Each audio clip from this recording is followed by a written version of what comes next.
Acts 25. Now 3 days after Festus had arrived in the province, he went up to Jerusalem from Caesarea. And the chief priests and the principal men of the Jews laid out their case against Paul. And they urged him, asking as a favor against Paul that he summon him to Jerusalem, because they were planning an ambush to kill him on the way. Festus replied that Paul was being kept at Caesarea, and that he himself intended to go there shortly. So let the men of authority among you go down with me, and if there is anything wrong about the man, let them bring charges against him. After he stayed among them not more than 8 or 10 days, he went down to Caesarea. And the next day he took his seat on the tribunal and ordered Paul to be brought. When he had arrived, the Jews who had come down from Jerusalem stood around him, bringing many and serious charges against him that they could not prove. Paul argued in his defense, "Neither against the law of the Jews, nor against the temple, nor against Caesar have I committed any offense." But Festus, wishing to do the Jews a favor, said to Paul, "Do you wish to go up to Jerusalem and there be tried on these charges before me?" But Paul said, "I am standing before Caesar's tribunal, where I ought to be tried.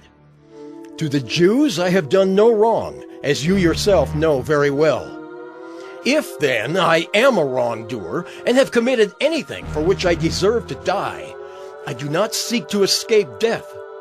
But if there is nothing to their charges against me, no one can give me up to them. I appeal to Caesar."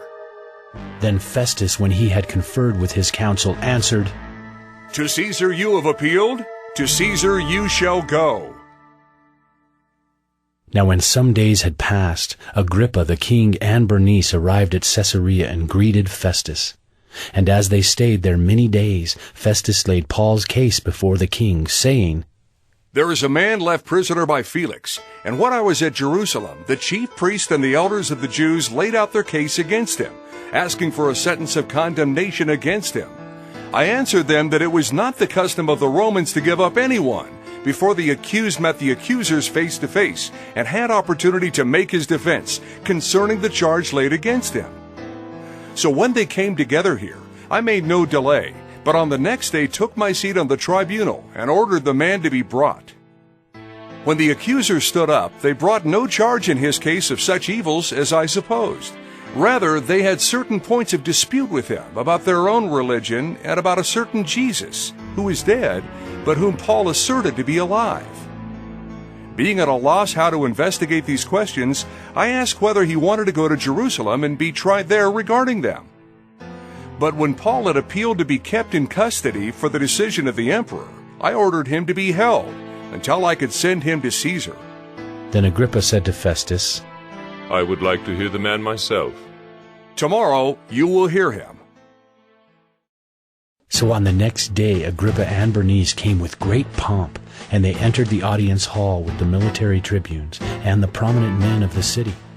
Then at the command of Festus, Paul was brought in, and Festus said, "King Agrippa, and all who are present with us, you see this man, about whom the whole Jewish people petitioned me, both in Jerusalem and here, shouting that he ought not to live any longer. But I found that he had done nothing deserving death, and as he himself appealed to the emperor, I decided to go ahead and send him. But I have nothing definite to write to my lord about him. Therefore, I have brought him before you all, and especially before you, King Agrippa, so that after we have examined him, I may have something to write. For it seems to me unreasonable in sending a prisoner not to indicate the charges against him.